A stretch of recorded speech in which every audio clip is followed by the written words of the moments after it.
Saludos amigos televidentes, bienvenido a un inicio de semana con Sondeo, un programa de peso para un público que piensa. Bueno, el fin de semana estuvo en ascua en términos políticos.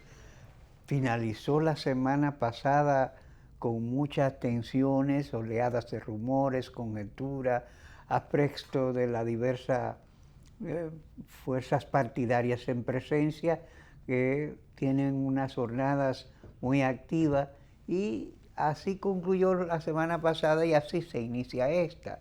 Realmente las cosas han estado sumamente candentes.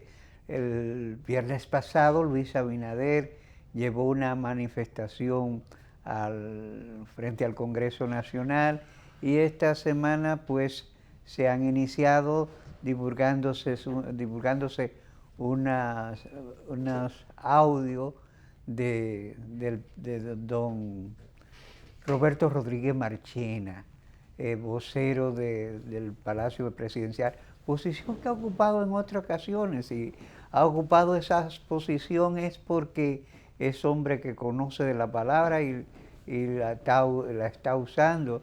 Parece que los peledeístas son dados a las desmesuras. Nosotros recordamos más de una clasificación que han hecho en el pasado. Hoy Rodríguez Marchena divide el PLD en extremismos que son para reflexiones. De un lado una minoría insolente y del otro lado una mayoría generosa. Aunque sus palabras fueron para consumo de su facción o de su grupo, han tenido impacto público y no importa dónde debían ser pronunciadas. Ya lo dice aquella sentencia bíblica importante, al principio era el verbo y el verbo se hizo carne, el verbo era Dios, porque las palabras tienen un peso importante en la vida organizada y especialmente las palabras de los políticos cuando están en coyuntura alto sensible. Esas tensiones pues se continúan verificando. La palabra de don Roberto Rodríguez Marchena no han caído bien en amplios sectores del PLD, o mejor dicho, apeguémonos a su criterio, en la minoría, en lo que él califica de minoría insolente, que ha preferido ser cortés y no responder sus aseveraciones, porque evidentemente de responderlas sería como echar dosis de gasolina a unas llamas que están ya demasiado de por sí muy altas y elevadas, y parece ser que después de la llamada de Pompeo, que quiérase que no, es injerencismo. Eso es imposible negarlo. En mis años de termocéfalo, y todavía unos izquierdistas que no maduran, atribuyen a ese tipo de llamadas a las ambiciones desmesuradas del pulpo imperialista. Yo creo que no. Yo creo que en este caso la llamada tiene como motivo fundamental nuestras incompetencias para el debate civilizado, para el autogobierno, para el diálogo plural y abierto y racional, y no porque ahora se trata, como bueno, lo dice Rodríguez Marchena, el presidente, dice Rodríguez Marchena que mientras el expresidente Leonel Fernández se ha degradado políticamente, la figura del presidente Danilo Medina, su perfil como gran líder, como figura providencial, se engrandece, se depura y aquilata en los mejores niveles. Esos extremismos son propios de la cultura caudillista, y que nosotros permanezcamos anclados en esos niveles, en ese jurásico político, habla muchísimo, y eso es lo que motiva que extranjeros que tienen el poder para definir el destino de la región y que en este momento no quiere no tiene ningún interés en función de su agenda internacional, en que se desequilibre la cuenca del Caribe, pues tomen este tipo de iniciativas. Por ahí andan los tiros, y esa es la mejor expresión, no hay otra.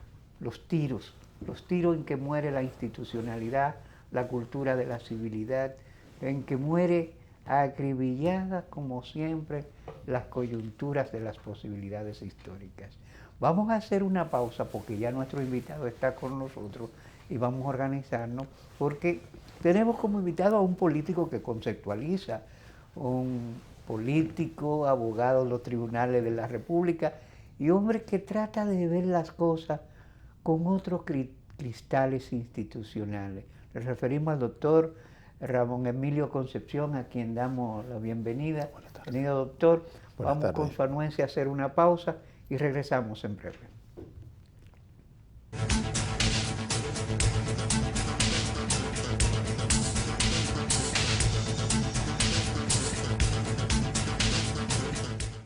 Me encantó la experiencia. Hasta yo, que hago todo digital, quedé impresionado con las mesas interactivas, los cajeros automáticos touch y hasta vi una charla de tendencias tecnológicas en un video wall súper moderno.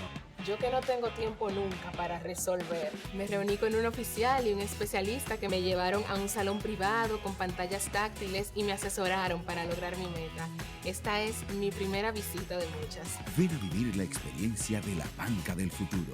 Centro Digital Popular, Downtown Center, tercer nivel. Popular, a tu lado siempre. El Banco Central hace política monetaria. Para ello, utiliza la tasa de política monetaria, buscando incidir en las tasas de interés a que los bancos captan ahorros y prestan para el consumo de los hogares y la inversión de las empresas. El objetivo de la política monetaria es mantener la inflación en torno a una meta definida por el Banco Central, logrando la estabilidad de precios y contribuyendo a crear las condiciones para un crecimiento económico sostenido. Banco Central de la República Dominicana, por la estabilidad y el crecimiento. Gánate 77,000 pesos esta semana, además de un premio final de 1 millón. Participas por cada 2,000 pesos de consumo semanal acumulado con tus tarjetas Banreservas o Credimás. Banreservas, el banco de los dominicanos.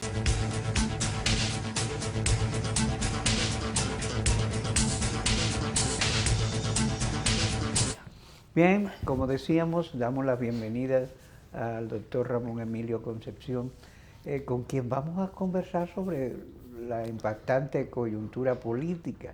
Él es hombre, como dijimos, que conceptualiza, se preocupa por la construcción institucional. Y la pregunta que se cae, doctor, de siempre se ha dicho que las democracias se enriquecen en el debate, en la confrontación de ideas, en la construcción de un discurso que defina sendero para la vida pública de una nación. ¿Hay debate político en la actual vida dominicana? Yo he estado, y en este programa, cuando presenté por primera vez el criterio que tengo sobre la forma de cómo debe modificarse la Constitución, si es que se va a modificar. Sí, vamos a hablar de eso. Lo hice en este programa. ¿Qué dije y qué sostengo?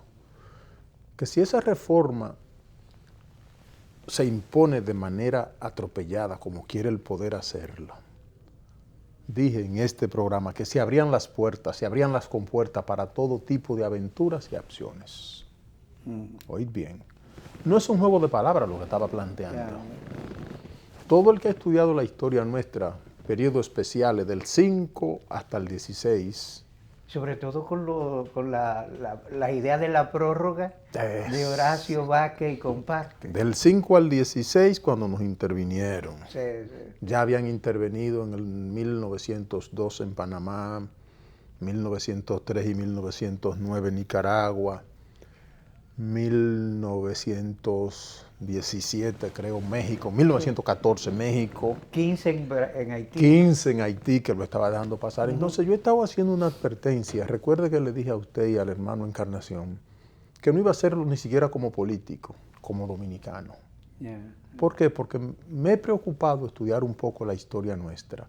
Y cuando el liderato político pierde el norte y se aferra o a seguir en el poder o a imponerse en el poder a como dé lugar, casi siempre hemos terminado de una forma u otra lesionando la institucionalidad y lesionando la vida democrática dominicana.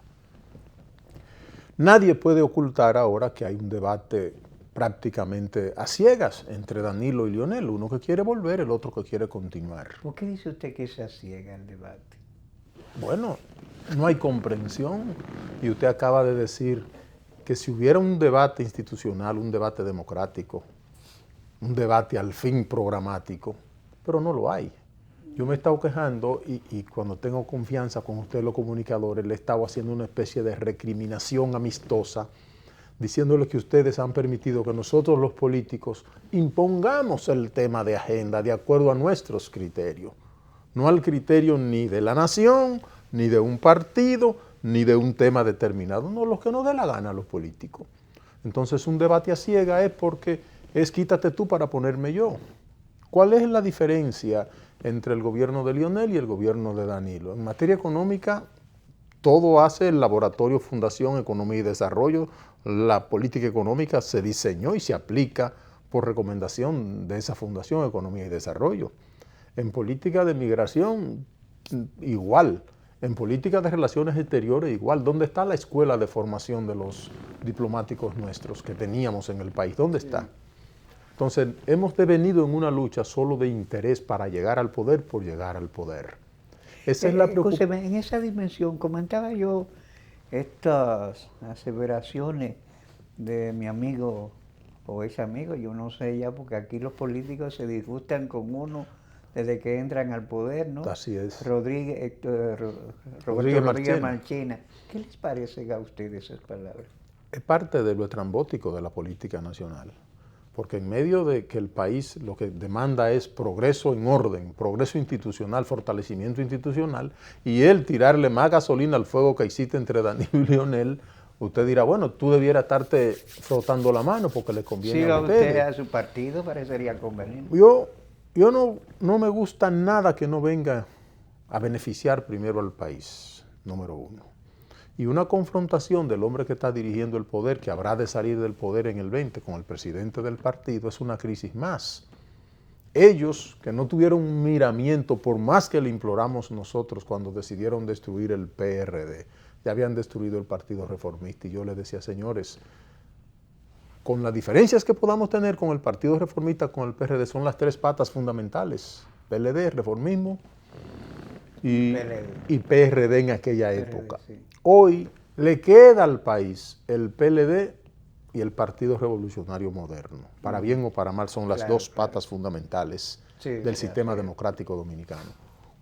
Una democracia con vicios, con licios, con precariedades, es preferible a un caos generalizado en el país. Obviamente. Y yo creo que un caos no nos conviene ni a los que están en el gobierno ni a los que estamos en oposición. El problema es que cuando el que está en el poder se empecina en seguir en el poder a como dé lugar, las cosas nunca salen bien. Usted está conforme con el gobierno que está haciendo, usted quiere consultar a su pueblo. ¿Por qué yo he planteado que la forma más elegante y la única forma jurídica que hay de salir de esta crisis es un referendo? Doctor, a propósito de eso, vamos a entrar en esa tesis. Artículo 272 de la Constitución dispone el referendo, e incluso a raíz, yo conocía, pero no pensaba que tenía tanta importancia, y debo reconocer que a raíz de su planteo en este programa me interesó, y hasta encontré un transitorio que dice que la única reforma que no se haría con referendo era la reforma que estaba en curso, en la última que la del 2015. Sí, las demás debían hacerse como referendo. Sin embargo, mucha gente me dice que eso está ahí, pero al no existir la ley de referendo, esa posibilidad está bloqueada completamente. No, es un criterio equivocado, porque la Constitución no manda a hacer ley para referendo. ¿Y no se precisa una ley de referendo? No, porque la Constitución dice cómo hacerlo. Observe la diferencia. Vamos a ver, por ejemplo, antes de entrar al referendo propiamente dicho, vamos a ver, para aprovechar los recursos naturales, por ejemplo, ¿qué dice la Constitución? Aprovechamiento de los recursos naturales. Los yacimientos mineros e hidrocarburos y en general los recursos naturales no renovables solo pueden ser explorados y explotados por particulares bajo criterios ambientales sostenibles en virtud de las concesiones, contratos, licencias, permisos o cuotas, en las condiciones que determine la ley. Fíjese cómo la propia Constitución dice que son aprovechables los recursos naturales, pero única y exclusivamente en la forma y condiciones que disponga la ley. Dice, las obligaciones, las condiciones, las limitaciones, las dispondrá la ley en consecuencia. Y otra parte más, dice, los beneficios percibidos por el Estado por explotación de los recursos naturales serán dedicados al desarrollo de la nación, a las provincias donde se encuentren, en la proporción y condiciones fijadas por la ley. Observe que el constituyente, siempre que se va a pedir una ley para poner en práctica lo que dice la Constitución, le manda y le dice, de acuerdo con la ley. Vamos a ver si el artículo 272 en alguna parte manda a que se haga de acuerdo a la ley. Referendo aprobatorio. Cuando la reforma verse sobre derechos, garantías fundamentales y deberes, el ordenamiento territorial y municipal, el régimen de nacionalidad, ciudadanía y extranjería, el régimen de la moneda, y sobre los procedimientos de reforma instituidos en esta Constitución, requerirá de la ratificación de la mayoría de los ciudadanos y ciudadanas con derecho electoral en referendo aprobatorio, convocado al efecto por la Junta Central Electoral, una vez votada y aprobada por la Asamblea Nacional Revisora. Fíjese que no ha hablado todavía nada de la ley. Párrafo 1. La Junta Central Electoral someterá a referendo las reformas dentro de los 60 días siguientes a su recepción formal. Párrafo 2. La aprobación de las reformas a la Constitución por vía de referendo requiere de más de la mitad de los votos de los sufragantes y que el número de estos exceda del 30% del total de ciudadanos y ciudadanas que integren el registro electoral, sumado a los votantes que se expresarán sí o no. Es sencillo. Y el 212 le da un poder reglamentario a la Junta Central Electoral. La Junta Central Electoral es un órgano autónomo con personalidad jurídica, independencia técnica, administrativa, presupuestaria y financiera. Su finalidad principal será organizar y dirigir las asambleas electorales para la celebración de elecciones y mecanismos de participación popular establecido por la presente Constitución. Tiene facultad reglamentaria en los asuntos de su competencia. Es decir, lo único que requeriría en este caso, un simple reglamento. Porque la Constitución lo que le está diciendo a la Junta, la ley que vote la Asamblea Revisora y la apruebe, antes de promulgarla tiene que ir a un referéndum de sí o no. Y el único requisito es que el mínimo que participe en ese referéndum sea el 30% de lo que contiene el padrón electoral dominicano. Pero en ninguna parte dice que es de acuerdo a la ley. Ese es un argumento que quieren utilizar algunos de los abogados que a ciegas han planteado que el presidente puede ordenar la reforma mañana y que si consigue mayoría modifica la Constitución. Ahí es donde se plantea el problema, don Glime. ¿Cuál es el problema que se plantea? Que si se hace una reforma diferente a los temas que trata el artículo 272, no se está haciendo una reforma, se está haciendo una supresión de la Constitución, una sustitución de la Constitución, y ahí entonces que entra el derecho penal y sería aplicable para todo legislador que haga una reforma sin ir a lo que manda la Constitución de la República. A mí realmente cuando usted expone los argumentos me parecen a mí bastante consistentes y hasta un poco abrumadores. Yo realmente me pone a pensar a cosas que no había visto. Me inquieta entonces, porque nadie en la Junta Central Electoral ha elevado un argumento en esta dirección. El debate marcha y la Junta Central, que son juristas importantes todos, o la mayoría, la generalidad, gente experimentada, ciudadanos con compromisos, al respecto no se pronuncia. Y deberían entonces pronunciarse. La Junta tiene que hablar por resolución. La Junta no puede opinar. Porque aquí se armaría el gran debate si es una reforma pura y simple o si es una reforma por referendo. ¿Cuál es el temor que hay? Si yo fuera presidente de la República y quisiera proponerme para un periodo más, yo consultaría a mi pueblo porque ahí se rompen todos los argumentos, terminan. Si van el referendo y el pueblo dijo sí, queremos que se reforme la Constitución porque queremos que el presidente vaya un periodo más. O si el pueblo dijo no. Simple y sencillamente ahí terminó el debate y terminan las confrontaciones.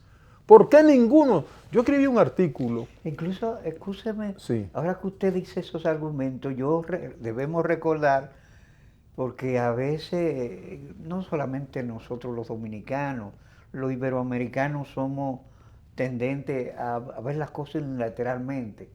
El Chile que estaba entrampado en el autoritarismo salió Con un referendo. con un referendo que resolvió todas las cosas, ventiló los asuntos en proceso y se dio apertura a proceso. A partir de ahí se dio apertura al proceso democrático y Chile marcha hacia su institucionalización interesante. cada día más fortalecido. ¿Por qué aquí se tiene temor de consultar al pueblo? Vamos al pueblo. Y si el pueblo derrota o al presidente o derrota a la oposición, simple y sencillamente tenemos que plegarnos ante la voluntad del soberano que es el pueblo. Pero se le teme al pueblo. Yo escribí un artículo que decía, como hay un refrán que nosotros decimos aquí, más revuelto ganancia de pescadores. ¿Quién ganaría pescando en un mar revuelto en este momento en la República Dominicana? ¿Quién ganaría? ¿Un político que pueda ir a la presidencia? ¿O un político que pueda salir del poder y otro que intenta llegar a como de lugar pueda llegar? Si se rompe la institucionalidad en el país, vamos a perder todos. Bueno, Todos. Como en estos países nosotros parece que estamos condenados al mito de Sísifo. ¿Cree usted? Porque en el 30 es un debate parecido, con Sí. muchos elementos parecidos, abrió espacio, y igual los umbrales de incertidumbre eran altísimos en ese entonces, Claro. como lo están siendo día a día en estos momentos. Como fueron en el 65, don Clime también. Sí, previo a abrir. Entonces, el problema es que cuando el que está en el poder entiende o que no puede bajar del poder o que debe continuar a como dé lugar, ¿qué han dicho los diplomáticos, los senadores norteamericanos que han llamado? Respeto a la Constitución y a las leyes. Sí. ¿Qué objeción podrían poner si mañana el Congreso dice vamos a un referéndum? A contrapelo de lo que quiere el presidente y de lo que quiera la oposición. Que el Congreso haga un ejercicio democrático verdadero para estabilizar esa institución de la democracia dominicana.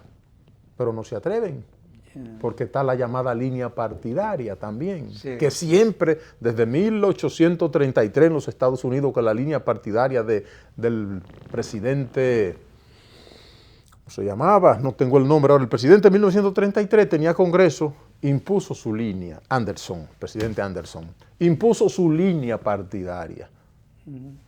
Un desastre con la economía, se quebró el Banco Nacional, todas las cosas fruto de una línea partidaria. Entonces ahora mismo, en este momento, en el país, donde parece que la locura se ha apoderado de todo el mundo, hay una especie de locura colectiva, Sí.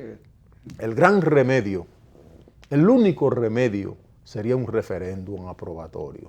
Si aprobó que hay que modificarla para una reelección más, lo va a decidir la mayoría del pueblo dominicano. Y si no lo aprueba, terminó también el debate y marchamos hacia el 20, que el país no se acaba. El problema sería imponer una reelección contra viento y marea, a sangre y fuego, porque si la imponen en el Congreso, van a intentar ponerla en el país también. Ponerla, no, imponerla. Sí. E imponer una reelección a sangre y fuego, entonces, repito, abriría todas las compuertas para todo tipo de aventura. Bueno, Esa llamada que hizo Pompeo sería poco para lo que ocurriría. ahí va yo a caer. Realmente la llamada del secretario de Estado, del Departamento de Estado de los Estados Unidos, Mike Pompeo, que justamente tiene el problema de una eventual reforma constitucional como elemento de acicate. ¿Cómo la valora usted en el contexto de la situación nuestra y de los intereses regionales? Mire, la comunidad internacional tiene una responsabilidad con la democracia en los países. Y normalmente, cada vez que un poder hegemónico de la tierra hace una advertencia o una llamada, es una injerencia. Pero el problema es que la comunidad internacional no puede desentenderse de todos estos acontecimientos que se están dando en Iberoamérica y sobre todo en América Latina. Hay presidentes que llegan al poder se adueñan del poder legislativo, poder ejecutivo, poder judicial, poder electoral, y son ley, batuta y constitución. Yo le ponía a un amigo en Santiago ayer el ejemplo del gran acuerdo, el Tratado de Westfalia. Sí, en bueno, Westfalia se le puso término fue un a parteaguas en la política mundial. Exactamente, incluso ahí nació el derecho internacional Sí. público, porque se sentó un grupo de hombres a diseñar futuro. Teníamos alrededor de 146 años de guerra religiosa, miserias económicas, caos institucionales, y se sentó un grupo de hombres, si se quiere, privilegiados, y se pusieron a diseñar la estabilidad de un concierto de naciones que nació ahí en 1648 con el Tratado de Westfalia. Todos sacamos la ganancia de que nació el derecho internacional público que rige la relación entre los países. Entonces ahora, recuerda que previo a Pompeo se habían pronunciado el senador Rubio de la Florida, Sí. Que preside la Comisión de Relaciones Exteriores, que es en el Senado de los Estados Unidos una de las comisiones más poderosa y de mayor influencia. Después vino y se pronunció este legislador de New Jersey, Bob Menéndez, lo había hecho el congresista también norteamericano de origen dominicano, Adriano Espaillat, Sí. y después vino Pompeo. Es de ahí donde es una desgracia para las naciones cuando sus autoridades desconocen la historia, y si la conocen y le dan de lado es peor. Lo que no quiero ver es roto la institucionalidad dominicana por completo. Y si se impone una reelección anulando la Constitución, suprimiendo la Constitución, a Dios que nos coja confesado. Porque a partir de ahí se habrán abierto las puertas para todo tipo de aventura en el país. Bueno, el referendo es materia que no se toca muy poco. Porque al pueblo nada más se acude cuando nos conviene. En este momento, don Danilo, es para todo, el beneficio es para todo. Sí. Además, el pueblo que decida. ¿Cuál es el temor? Al país que decida. Si quiere que este hombre siga siendo presidente, que lo diga el pueblo. Y si no quiere, también que lo diga el pueblo. Pero ¿por qué temor? ¿Por qué temerle hacer esa consulta con el pueblo? Entonces, en este contexto, ¿el contenido del debate es positivo o la ausencia de contenido en el debate es clarinada de una desgracia? Es una tragedia nacional, porque ¿cuántos candidatos tenemos que queremos ser presidente de la República y ninguno está planteando qué va a hacer con la institucionalidad del país, qué va a hacer con la energía, qué va a hacer con la educación, qué va a hacer con la policía, los militares, qué va a hacer con la frontera, qué va a hacer con la moneda, qué va a hacer con deuda pública? Nadie está planteando eso, lo que es una sordera, como si fuera un caballo en el hipódromo con anteojuera y foete y solo para adelante, para adelante, para adelante. Pero el país todavía no sabe qué estamos proponiendo los candidatos, ninguno. Yo he colgado en mi página ramonc.com una agenda nacional de desarrollo a 10 años, del 2020 al 2030, con la que se puede disentir. Pero he colgado una agenda nacional de desarrollo diciendo lo que haría con la moneda, lo que haría con la modernización del Estado, con la modernización de las provincias, lo que haría con el agua del Bajo Yuna que destruye toda la producción y la ganadería cada vez que llueve. Todo eso lo estoy planteando en una agenda nacional de desarrollo. Vamos a debatir temas, pero aquí lo único que se está debatiendo es quítate tú para ponerme yo. Ningún precandidato está diciendo qué va a hacer con este inmenso problema económico que tenemos los dominicanos. Nosotros tenemos un presupuesto, don Danilo, este año de 981,000 millones de pesos. Y usted va a San Cristóbal, que está a 5 minutos del Distrito Nacional, y usted no encuentra una acera construida, una calle asfaltada, no encuentra aguas cloacales organizadas, nada, un desorden total. Educación, que está manejando este año 8 veces lo que era el presupuesto general de la Nación en 1996, y lo único que se exhibe son 2 proyectos presidenciales que salieron de esa cartera, con más recursos casi que lo que el propio Estado está exhibiendo. ¿En qué beneficia eso al país? Entonces, ese es el gran debate que debemos llevar.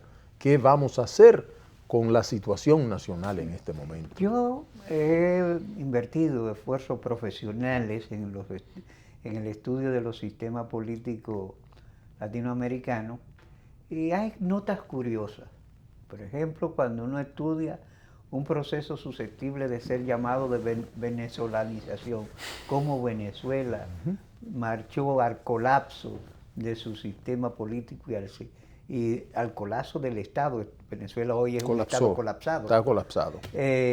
Además, hay dos rasgos fundamentales. Uno de esos rasgos es el mesianismo, del hombre insustituible que apareció. Pero hay un rasgo que tiene que ver con unas cotidianidades a las que nadie atiende. Llegó un momento en que la clase política venezolana se estaba desarticulando, perdiendo autoridad y credibilidad. Como vamos aquí, Sí, muy parecido a como vamos aquí. exacto. Y entonces yo no estoy escribiendo en los periódicos, pero si estuviera escribiendo, tengo el deseo de producir un artículo que se llama Cuando aparecen los cómicos. Y fue cuando aparecieron los cómicos y la figura del espectáculo. Un buen hombre venezolano, un humorista y cómico importante, el conde del Guácharo, decidió postularse a presidente de la República. Nadie se dio cuenta de que ese era un punto de inflexión en que el descrédito de la clase política venezolana supuestamente estaba desafiado a traer figuras nuevas y frescas, así se decía. Y estamos viviendo lo mismo aquí cuando personajes como Alofoque, el Boli, el qué sé yo qué, Correa. empiezan así. Son las Muchachos. figuras vendidas como las figuras frescas. Jóvenes importantes y exitosos como figuras del espectáculo, pero de un espectáculo que en relación al humorismo que producía Freddy Veragoico y demás, es más light. Es, como diría Simon Bauman, elemento de una sociedad líquida. Esos elementos se los voy a dejar para que lo analicemos cuando regresemos de una pausa que con su anuencia vamos a realizar.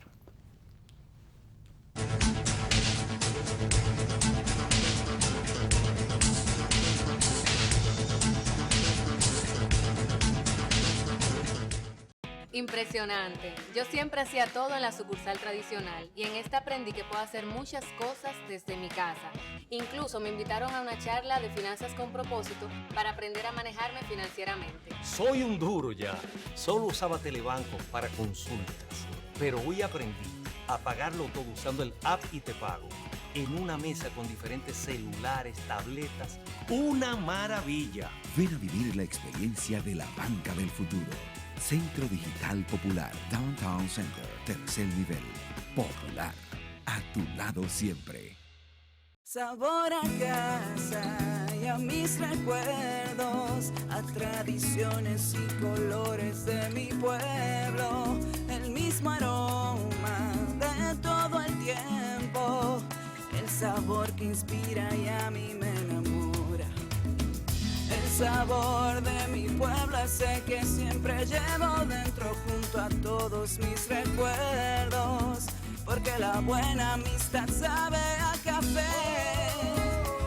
El aroma que inspira, el sabor de todo un pueblo que despierta con aroma, que inspira y enamora. El sabor de todo un pueblo que despierta con aroma, que inspira y enamora como el mejor café. Café Santo Domingo, sabor que empieza en el aroma. Tu café de siempre. ¿Qué harías si te ganas $1.000.000? $1.000.000. Banreservas premia tus ahorros todas las semanas y te hace millonario. Por cada $500 o su equivalente en dólares que incrementes en el balance promedio de tu cuenta de ahorros Banreservas, generas un boleto electrónico para ganar premios de $100,000 semanales y un premio final de $1.000.000. Banreservas, el banco de los dominicanos.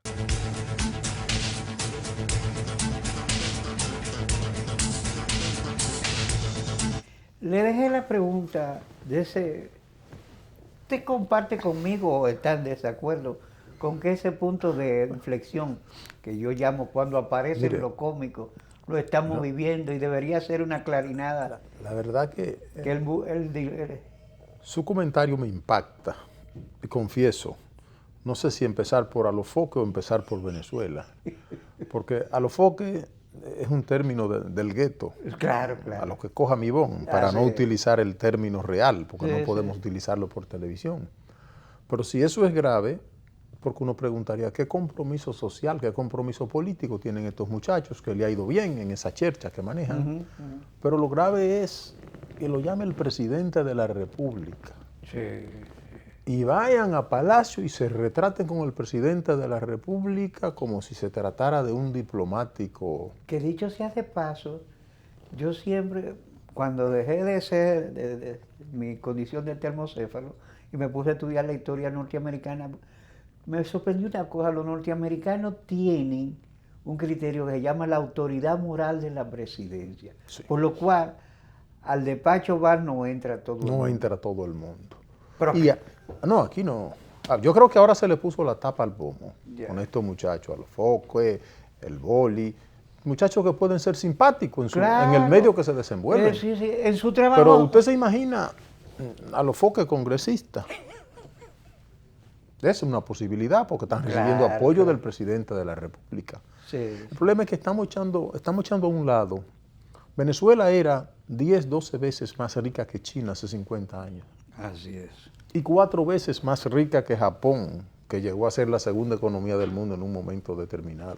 ¿Qué cosa es Venezuela hoy? Venezuela, decos y copellanos pensaron que podían mantenerse toda la vida mangoneando con el pueblo venezolano. Y dilapidaron de 1972 a 1995 5 Plan Marshall. Un Plan Marshall se reconstruyó Europa 500.000 millones de dólares. Sí, sí. Venezuela ha dilapidado 5 Plan Marshall y 2.5 billones de dólares. Y hoy Venezuela está que no tiene harina, que no tiene papel, que no tiene jabón. 4 millones de venezolanos que andan como paria por prácticamente el mundo entero por la clase política no prever lo que se estaba formando ahí en Venezuela. Entonces nosotros, que tenemos 25 años, yo le llamo 2 décadas perdidas, porque es una lástima que uno tenga que reconocer que en el año 60, por ejemplo, aquí teníamos incineradora de basura en la ciudad de Santo Sí, Domingo. la teníamos. Todavía a principios de la década del 70 nos quedaban 26 laboratorios de investigación científica diseminados en distintas partes del país. Todo eso, don Danilo, ha ido desapareciendo porque lo que se ha apoderado del ejercicio de la política. No, llevado por los vientos del populismo. Exactamente. El populismo ha arrasado con todo lo que nos hubiese permitido marchar hacia el desarrollo el día que surgiera un grupo de hombres o un gobernante que tuviera criterio de desarrollo, dar el gran salto que todo país anhela. ¿Tú sabes lo que duele? Que nosotros en los años 40 exportábamos 15 veces lo que exportaba Corea, lo que exportaba Taiwán. Taiwán era un paísito que exportaba apenas 10 millones de dólares al año. Sí. Nosotros exportábamos hasta 509 millones de dólares al año.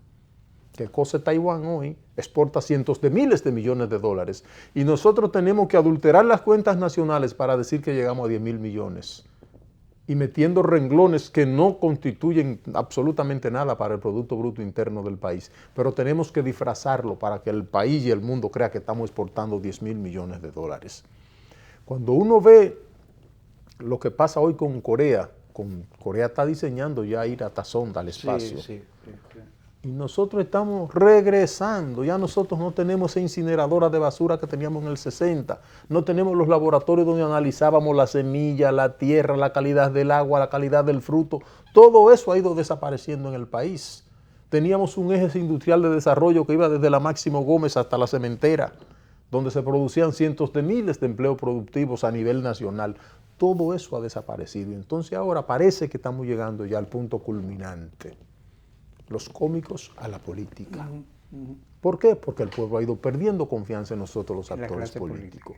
Nos hemos desprestigiado a un grado tal que el clavo caliente, el pueblo se puede agarrar de cualquier clavo caliente para evitarnos a nosotros los políticos. Esa es la importancia que tiene que ustedes, los que están haciendo opinión a diario, nos obliguen a los políticos, porque no queremos debatir. No. Nos obliguen a decir qué vamos a hacer con la causa nacional.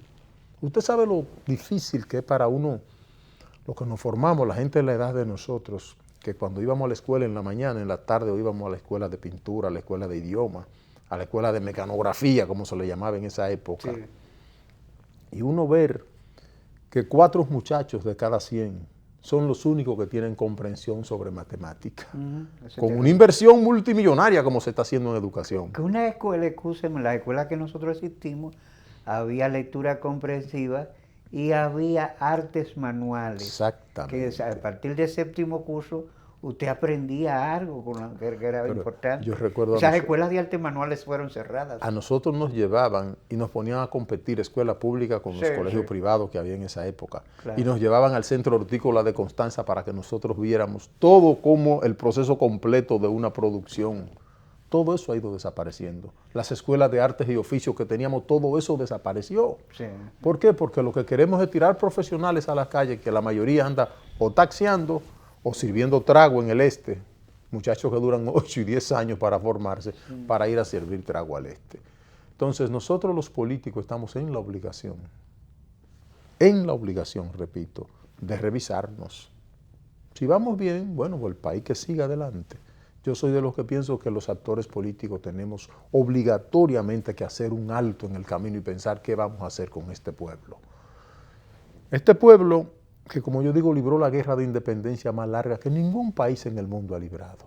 Un pueblo donde nació la evangelización del Nuevo Mundo. Fue aquí que empezó. Claro. Nosotros teníamos la Universidad Autónoma de Santo Domingo cuando no se había fundado la ciudad de Nueva York. Si somos un pueblo de primicia, pero que los actores políticos hemos degradado a una forma tal que ya el final de la tragedia fue estos muchachos en Palacio en estos días para proponerse como congresistas. Por Dios, ¿hasta dónde vamos a llegar? Sí. Entonces, sí, dígame.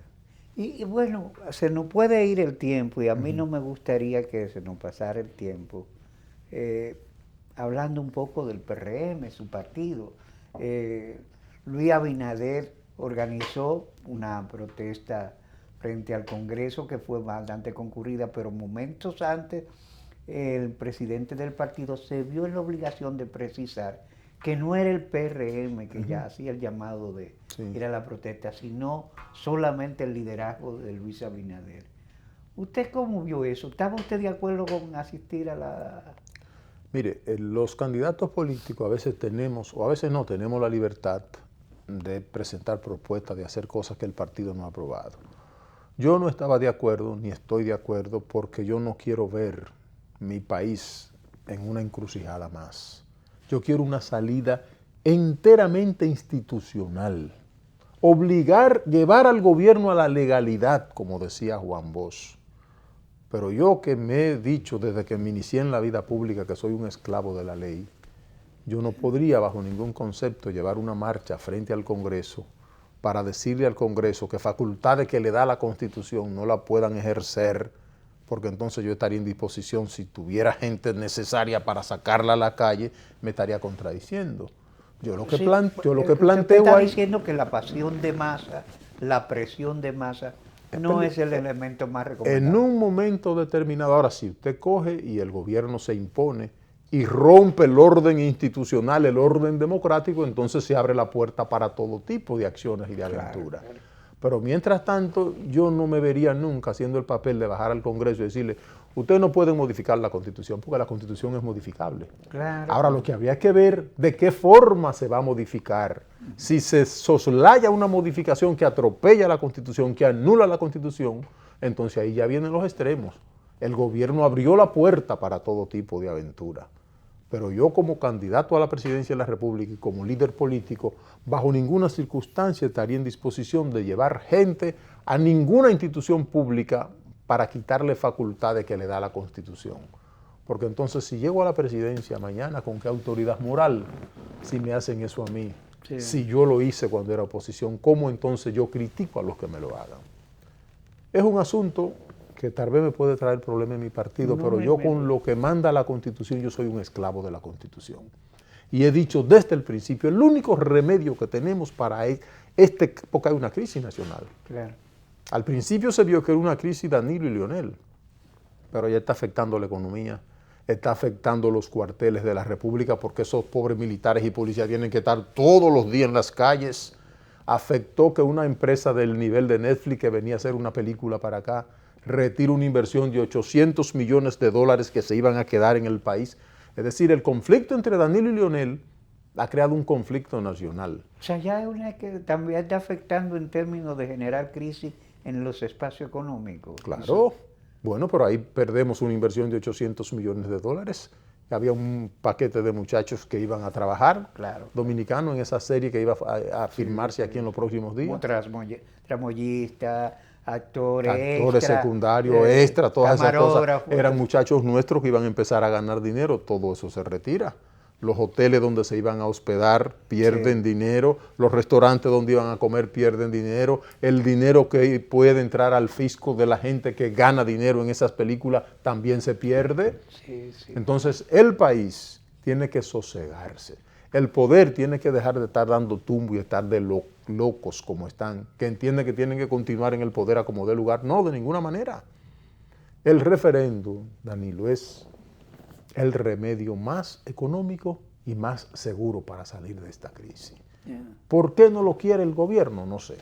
¿Por qué no lo está planteando la oposición como salida realmente institucional? ¿Por qué no ha asumido? No sé.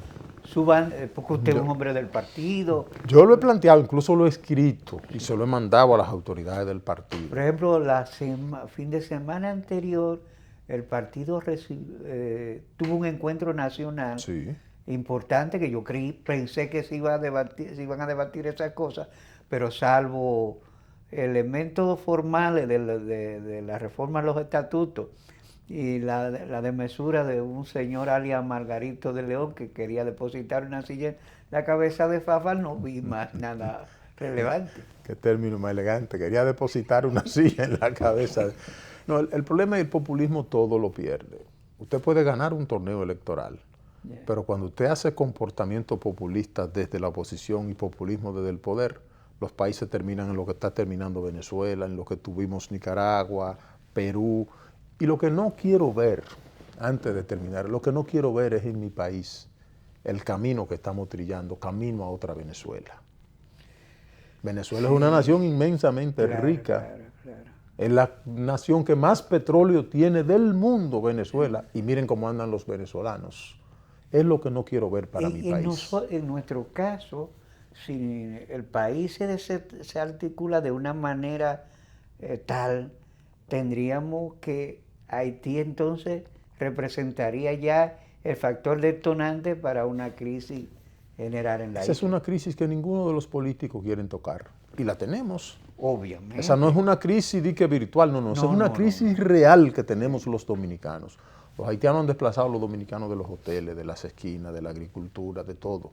Y vienen con el argumento, no, porque los dominicanos no quieren trabajar. No es verdad. Lo que pasa es que a los dominicanos hay que pagarle un salario decente, un salario productivo que le dé para alimentación, vestido, diversión, casa, educación, etcétera. Pero no es verdad que los dominicanos no quieren trabajar. Los dominicanos le ha caracterizado toda la vida que quieren trabajar, pero no hay empleo. 2.7 millones de jóvenes que están entre la edad de 17 a 29 años ni estudian ni trabajan. ¿Por qué? Porque no hay disponibilidad de empleo. Y esas son las cosas que nosotros debiéramos estar debatiendo en este momento, en vez de estar enfracados de si va una reelección más o una menos, que fue la tragedia de Horacio Vázquez, que terminaba en el 28 porque fue electo una constitución que era 4 años, y sus consejeros le metieron que la constitución del 8 no le aplicaba a él, que era la del 24 y que era un periodo de 6 años. Todo el mundo sabe en lo que terminó ese intento de prórroga. Aquí sería peor, porque aquí no es un intento de prórroga. Aquí es un intento de suprimir la Constitución para que una asamblea que se puede conseguir con los métodos que se saben utilizar aquí, suprima la Constitución y entonces meta una reelección contra la propia Constitución. Ese es el peligro y lo que no quisiera ver bajo ninguna circunstancia en estos momentos. Ese discurso lleno de racionalidades, con apelación a la doctrina liberal que usted sostiene, que personalmente de mi agrado, y creo que de mucha gente. Sin embargo, su discurso no se siente a lo interno del PRM. Hablemos de eso. Ya veremos, porque una cosa es la bullanguería y otra cosa es la parte que no va a mítines, que nos está escuchando a los políticos, que está observando qué estamos planteando los políticos. Yo estoy moviendo, yo no he dejado de trabajar. Yo voy a inscribir mi candidatura en los próximos días para continuar el esfuerzo, porque esto es el 6 de octubre.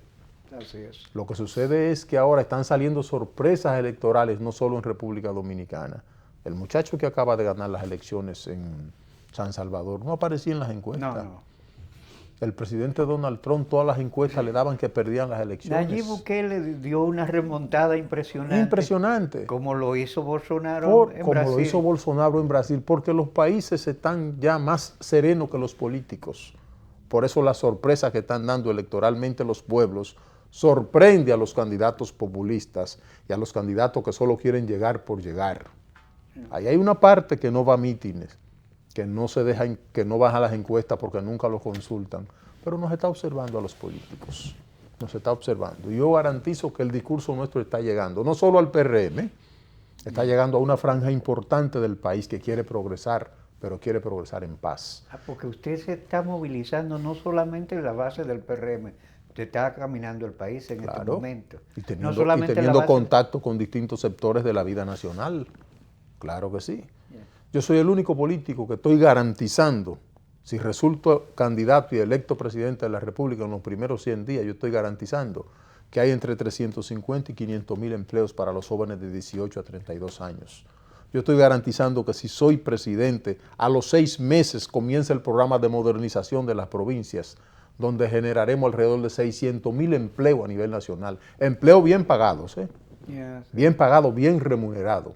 Sí, porque el salario como tal, y veo que en estos días se está discutiendo el salario cumple un papel importante en la dinamización o el equilibrio económico o a veces desatando los monstruos de la inflación. Claro. ¿Se está manejando bien el elemento salario como esquema de política? No es imposible. Los trabajadores dominicanos tienen un salario equivalente al año 1979.